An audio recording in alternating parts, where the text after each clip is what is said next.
जय श्री बालाजी।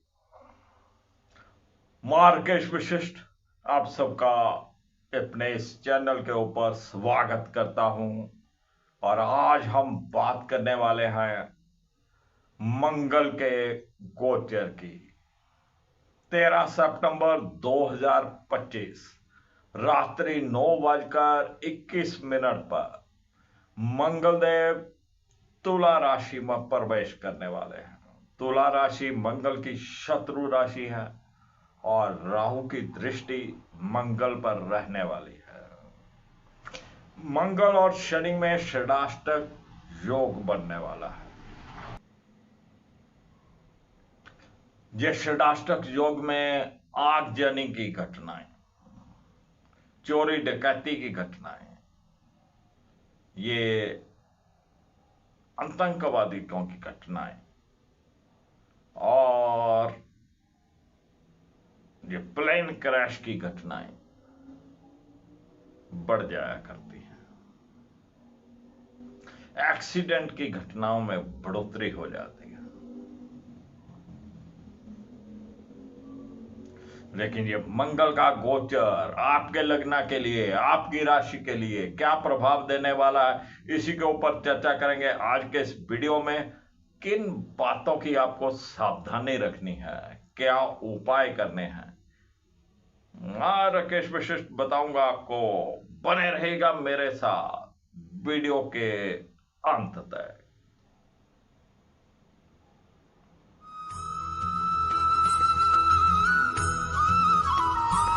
मैं राकेश विशिष्ट आप सबका स्वागत करता हूं। बात करने वाले हैं मंगल के गोचर की, जो कि तुला राशि में होने जा रहा है, जिस पर राहु की दृष्टि रहने वाली है। शनि मंगल षडाष्टक बनने वाला है। सर्वप्रथम बात करेंगे मेष लग्न की। मेष लग्न के लिए मंगल लगन के स्वामी होने के साथ साथ अष्टम भाव के भी स्वामी होते हैं और सप्तम भाव में गोचर करेंगे। राहु की दृष्टि रहेगी, मंगल के साथ षडाष्टक रहेगा। तो मेष लगन वालों को अपनी सेहत के प्रति बहुत सजग रहना चाहिए। ड्राइविंग थोड़ा ध्यान से करें, चोट लगने की संभावनाएं हो सकती हैं। लेकिन मंगल अपनी ही राशि को देखते हैं, लेकिन राहु की भी दृष्टि है। तो पति पत्नी संबंध जहां पर बहुत अच्छे नहीं रहने वाले हैं। आपके लाइफ पार्टनर की सेहत में उतार चढ़ाव हो सकते हैं। कुछ ईगो की भावना उनके अंदर आ सकती है। तो किसी भी प्रकार से अपने लाइफ पार्टनर के साथ मत उलझिएगा। आपको अपनी सेहत के प्रति अलर्ट रहना है। हनुमान चालीसा का पाठ सूर्य देव को जल देना अति उत्तम रहेगा।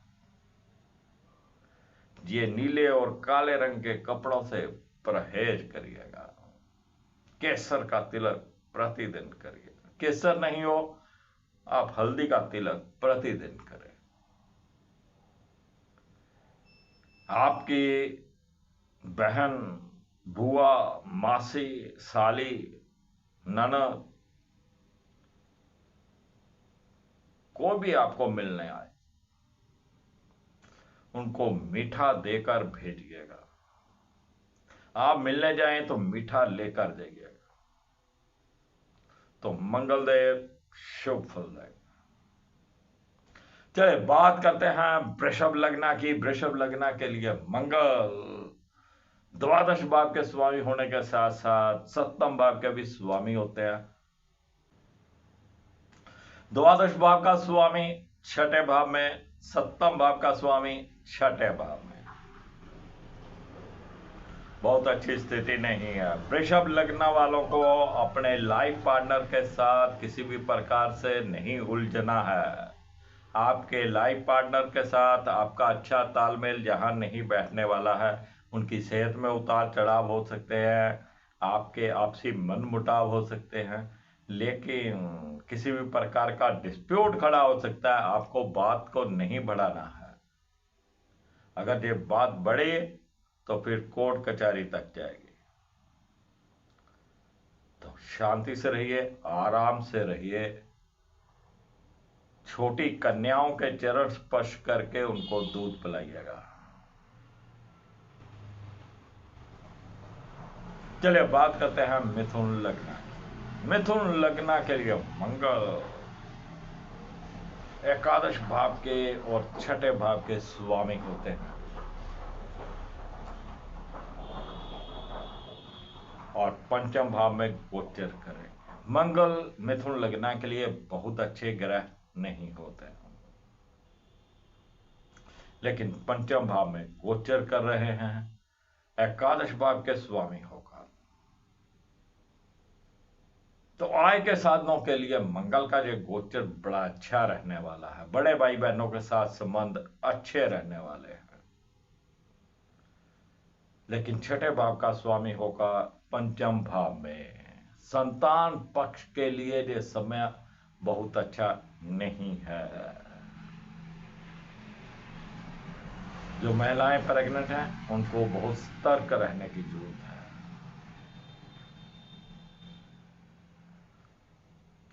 थोड़ी रोटी कुतर कर, छोटी छोटी कुतर लीजिए, चीनी मिला लीजिए, चूरी बनाकर पक्षियों को डालिएगा।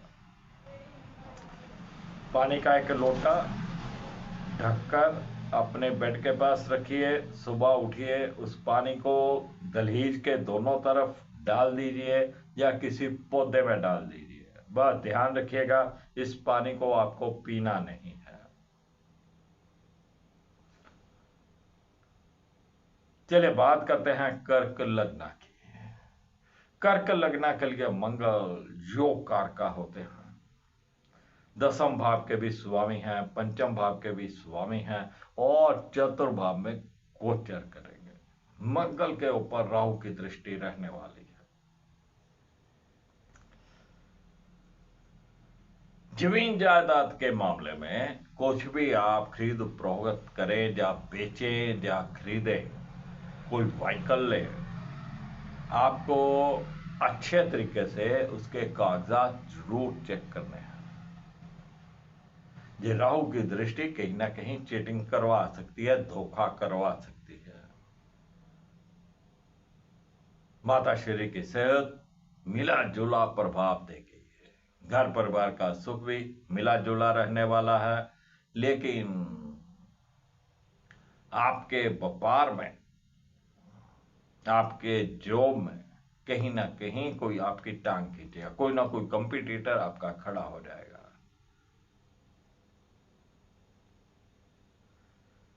पंचम भाव का स्वामी होगा चतुर्भाव में। तो विद्यार्थी वर्ग को यहां पर अपनी स्टडीज में बहुत ज्यादा कंसंट्रेशन की जरूरत है। कहीं ना कहीं उनकी कंसंट्रेशन टूटेगी, वो पढ़ने बैठेंगे, ध्यान कहीं और रहेगा। तो अपनी पढ़ाई लिखाई में हार्ड वर्क की आपको जरूरत है। हनुमान चालीसा का पाठ करिएगा, मां दुर्गा की आराधना करें। ये राहु जब भी आपके पंचम भाव के ऊपर खराबी दें, आपके पंचम भाव के स्वामी को खराब करें, तो विद्यार्थी वर्ग को मां सरस्वती की आराधना करनी चाहिए। मां सरस्वती की आराधना से राहुदेव शांत हो जाते हैं। हल्दी और केसर का तिलक करें। नीले रंग के कपड़े, काले रंग के कपड़ों से परहेज करें। चलिए बात करते हैं सिंह लग्न की। सिंह लग्न के लिए भी मंगल योग कारक होते हैं। नवम भाव के स्वामी होने के साथ साथ चतुर्भाव के भी स्वामी होते हैं और तृतीय भाव में गोचर करेंगे। तृतीय भाव में पाप ग्रहों का आना पराक्रम में वृद्धि करता है, आपको हौसला बनाए रखता है। आप अपने कार्य भाग दौड़ करके पूर्ण कर लेते हैं। कितनी भी मुसीबत आ जाए, हिम्मत नहीं हारते। तो मंगल का तृतीय भाव में जाना छोटे भाई बहनों के साथ, दोस्तों मित्रों के साथ, पड़ोसियों के साथ एक अच्छे संबंध बनाएगा। लेकिन कहीं ना कहीं आपके मन में थोड़ा वहम भरम रह सकता है कि मेरे साथ सहयोग नहीं कर रहे। ये राहु की दृष्टि है जो आपको जो एहसास कराएगी मेरे साथ सहयोग नहीं कर रहे हैं। लेकिन जैसे भी हो आपको अपने भाइयों के साथ संबंध अच्छे रखने हैं। किसी भी प्रकार की कोई जमीन जायदाद आपको खरीदनी हो, कोई व्हीकल खरीदना हो, बस थोड़ा कागज चेक कर लीजिए। ध्यान रखिएगा जो भी लिखा गया उसे अच्छे से पढ़ लीजिए ताकि कुछ चीटिंग नहीं हो पाए। हनुमान चालीसा का पाठ करिएगा, सूर्य देव को जल दीजिएगा, आदित्य हृदय स्तोत्र का पाठ करिएगा। बेहतरीन समय रहेगा। काले और नीले रंग के कपड़ों से परहेज करिए। चलिए बात करते हैं कन्या लगन की। कन्या लगन के लिए मंगल बहुत अच्छे ग्रह नहीं रहते। अष्टम भाव के स्वामी होने के साथ साथ तृतीय भाव के भी स्वामी होते हैं और द्वितीय भाव में गोचर करेंगे।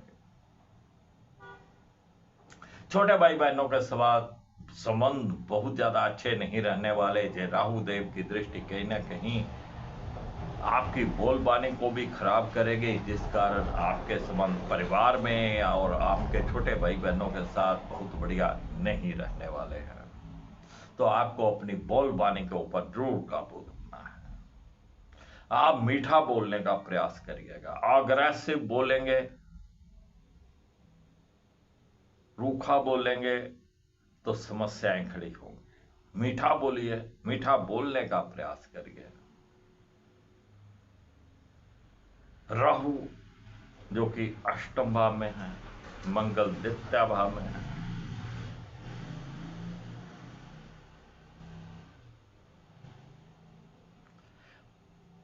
मंगल का अष्टम भाव को देखना कहीं ना कहीं गुप्त धन की प्राप्ति करा सकता है। पैतृक संपत्ति जो होती है उसकी प्राप्ति करवा सकता है। कहीं से आपको कुछ पैसे लेने थे, बहुत देर से आप भूल गए थे, अचानक वो आ जाए। आपको वस्तु देकर किसी को भूल गए थे, अचानक वो आकर आपको दे जाए। किसी चीज की आपको सख्त जरूरत थी, इंतजाम नहीं हो रहा था, कोई यार दोस्त, कोई मित्र आपको अचानक दे जाए। ये भी गुप्त धन है। चलिए बात करते हैं तुला लग्न की। तुला लग्न के लिए मंगल द्वितीय भाव के स्वामी होने के साथ साथ सप्तम भाव के भी स्वामी होते हैं और लगन में गोचर करेंगे। पति पत्नी संबंध पहले से बेहतर रहेंगे। आपके लाइफ पार्टनर की सेहत पहले से बेहतर रहेगी। आपसी तालमेल अच्छा बना रहेगा। लेकिन मंगल जब लगन में आएंगे तो आपकी शरीर में, आपकी बॉडी में एक नई आभा, एक नया एनर्जी का संचार करेंगे और आपको एक नई एनर्जी जहां पर मिलने वाली है। बस ईगो से बचिएगा, गुस्से से बचिएगा। चलिए बात करते हैं वृश्चिक लग्न की। वृश्चिक लग्न के लिए मंगल लगन के स्वामी होने के साथ साथ छठे भाव के भी स्वामी होते हैं, लेकिन द्वादश भाव में गोचर करेंगे। सेहत की प्रति आपको अलर्ट रहना है। सेहत में कुछ उतार चढ़ाव हो सकते हैं। विदेश यात्रा भी यहां पर संभव है या आउट ऑफ सिटी आपको जाना पड़ सकता है। कोर्ट कचहरी के मामलों में आपका दबदबा बना रहे, शत्रु पक्ष दबा रहे। काले नीले रंग के कपड़ों से परहेज करिएगा। मां दुर्गा की आराधना करें, हनुमान चालीसा का पाठ करें। चलिए बात करते हैं धनु लग्न की। धनु लग्न के लिए मंगल देव पंचम भाव के स्वामी होने के साथ साथ द्वादश भाव के भी स्वामी होते हैं और एकादश भाव में गोचर करेंगे। द्वादश भाव का स्वामी एकादश भाव में। आय से पहले ही आपके खर्चों की लिस्ट तैयार रहेगी। बड़े भाई बहनों के साथ संबंध बहुत अच्छे नहीं रहने वाले। उनका तालमेल, उनका सहयोग आपको पसंद नहीं आएगा। पंचम भाव का स्वामी होगा एकादश भाव में। विद्यार्थी वर्ग के लिए बेहतरीन समय। आप अपनी पढ़ाई लिखाई में लगे रहिए, लेकिन कहीं ना कहीं कंसंट्रेशन टूटे तो मां सरस्वती की आराधना करिएगा, हनुमान चालीसा का पाठ करिएगा। धनु लगन वाले भी सूर्य देव को जल करें अर्पित और हनुमान चालीसा का पाठ करेंगे। काले और नीले रंग के कपड़ों से परहेज करिएगा। चलिए बात करते हैं मकर लग्न की। मकर लग्न के लिए मंगल देव एकादश भाव के स्वामी होने के साथ साथ चतुर्थ भाव के भी स्वामी होते हैं और दसम भाव में गोचर करेंगे। दसम भाव हमारे कर्मा का, हमारे व्यापार का, और चतुर्भाव का स्वामी होकर दसम भाव में घर परिवार का सुख, माता श्री का सुख, पूर्ण सुख मिलने वाला है। आपके व्यापार में भी, आपके जॉब में भी कहीं ना कहीं आप बहुत अच्छा कार्य करके दिखाएंगे। आप हिम्मत और जोश के साथ अपना कार्य पूर्ण करेंगे। चलिए बात करते हैं कुंभ लग्न। कुंभ लग्न के लिए मंगल तृतीय भाव के स्वामी होने के साथ साथ दसम भाव के भी स्वामी होते हैं और भाग्य भाव में गोचर करेंगे। भाग्य भाव का स्वामी यानी मंगल भाग्य भाव में तृतीय भाव के स्वामी होगा। आप अपने पराक्रम से अपना भाग्य लिखने वाले हैं। मेहनत और भाग दौड़ करके आप कुछ ना कुछ अपने कार्यों को निपटाएंगे। यही आपके भाग्य को जगाने में मदद करेगा। लेकिन राहु ये काले और नीले रंग के कपड़ों से परहेज करिएगा। और मंगल की स्थिति भाग्य भाव में रहने वाली है। इष्ट देव के साथ जुड़ के रहिए, गुरुओं के साथ जुड़ कर रहिए, साधु सन्यासियों का आशीर्वाद लेते रहिए। हनुमान चालीसा का पाठ जरूर करें अगर कोई भी रुकावट आए तो। चलिए बात करते हैं मीन लग्न की। मीन लग्न के लिए मंगल देव द्वितीय भाव के स्वामी होने के साथ साथ नवम भाव के भी स्वामी होते हैं और वो छठे भाव गोचर करेंगे। घर परिवार के सुख में कहीं ना कहीं कमी रहने वाली है। आप पूर्ण सुख अपने घर परिवार का नहीं ले पाएंगे, अपने परिवार को पूर्ण समय नहीं दे पाएंगे। ये मंगल का छठे भाव में जाना, बस किसी लोन वगैरह के चक्कर में मत पड़िएगा, कहीं से कर्जा मत लीजिएगा। भाग्य भाव का स्वामी होगा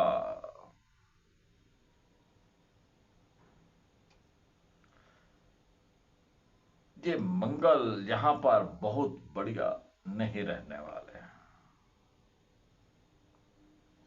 थोड़ा ध्यान रखिए अपने ऑफिस में, अपने कार्यालय में कहीं ना कहीं मंगल देव जब इस तरीके से खराब स्थिति में रहते हैं तो चोरी भी करवा देते हैं। बस हनुमान चालीसा का पाठ करिएगा। छोटी कन्याओं को दूध पिलाइएगा।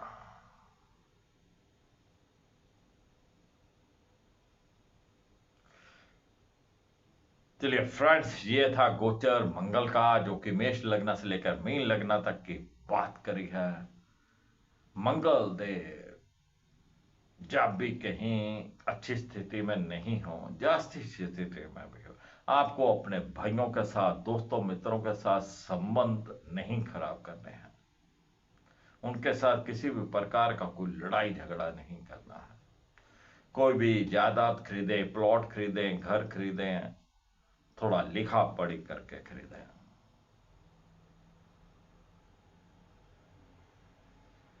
जो फ्रेंड पहली बार इस चैनल के ऊपर आए उनसे गुजारिश है चैनल को सब्सक्राइब कर ले। सब्सक्राइब करने के बाद जो बेल का आइकॉन आए उसको भी दबाइएगा। बेल का आइकॉन दबाने का लाभ ये होगा, जो भी न्यू वीडियो हम अपलोड करेंगे उसकी नोटिफिकेशन आपको तुरंत मिल जाएगी और आप उस जानकारी के साथ समय से जुड़ पाएंगे। फिर मिलूंगा आपको एक नई जानकारी के साथ। तब तक राकेश विशिष्ट को इजाजत दीजिए। जय श्री बालाजी।